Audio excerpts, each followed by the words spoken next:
Hello friends, नमस्कार, जय जगन्नाथ। आज आम गोटे नुआ रेसिपी प्रस्तुत करवा पणस कठा बरा। ये पणस को भल भाव में काटी धोईदबा। तापर ये आम कि पानी गरम करनवा, से लुण हल्दी पकईदबा। से काटी कठा को ये आम पकईदेले ताकू आम सिझापी छाड़ीदबा।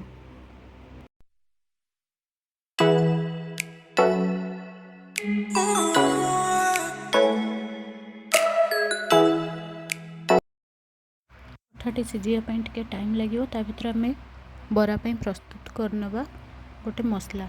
से कि अरुआ चाउल, रसुण, कंचा लंका, जीरा को आम ग्राइंडिंग करदबा।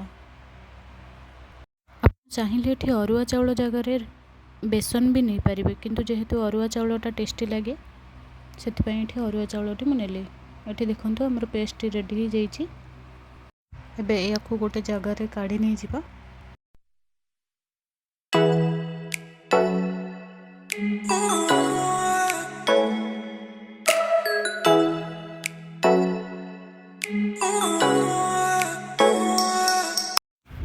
ता भितर ये देखो आमर कठाटी पूरा भल भाव सिझी जाइए। एबे या आम गोटे जगार भल भाव छाणी नवा। एथु ठंडा करने को आप छाड़देवे। पानी गड़ी ठंडा हो गला परे एटा को आम से करिथिबा मसला रे गोलेबा।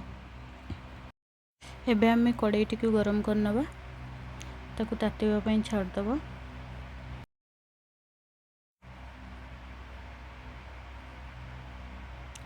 मसला रे आम एठी किछि हळदी गुंड मु ऐड करनी थिली। एबे लंका गुंड टिके पकईदेली।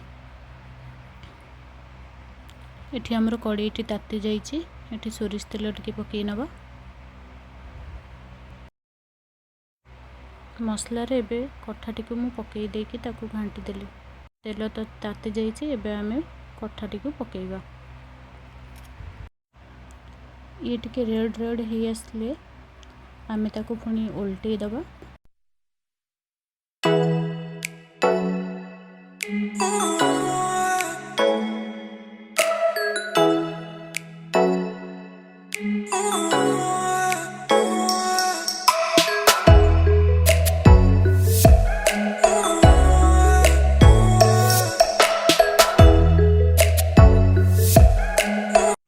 ये गोटे पट हो गला। तापर एटा को आम उल्टे दबा।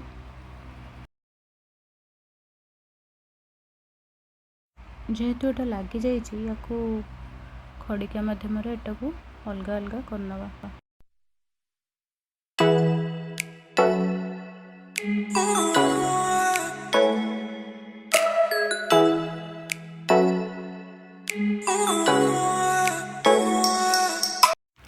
एबे एटा हेई गलानी। एबे ताकू आम गोटे जगार काढ़ी नवा।